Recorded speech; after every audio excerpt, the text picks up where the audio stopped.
Welcome to the Salmon Runs YouTube. Enjoy the video. In this video, I will explain how to use mid-side compression.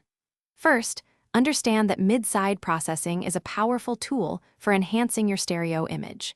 It allows you to treat the central mono elements of your mix, like vocals or kick drums, separately from the wider stereo elements, such as reverbs or cymbals.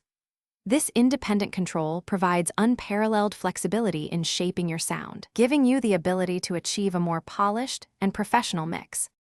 Let's deconstruct the mid and side signals. The mid component is essentially the mono sum of your left and right channels, carrying all the information that's identical in both speakers, like your lead vocal or bass. Conversely, the side component captures the differences between the left and right, representing the stereo width and ambience. By understanding this separation, you gain the power to sculpt your sound with incredible precision, targeting specific sonic areas without affecting others. Now, let's dive into practical applications. On your master bus, try applying gentle compression to the mid signal with a ratio of around 2:1 and a fast attack of 10 milliseconds to tighten up your kick and snare. For the side signal, a ratio of 4:1 with a slower attack of 50 milliseconds can enhance the stereo width and make your reverbs and delays sound more expansive. Experiment with these settings to find what works best for your mix.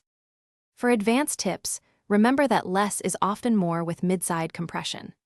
Overcompressing the side signal can introduce phase issues and make your mix sound unnatural or thin.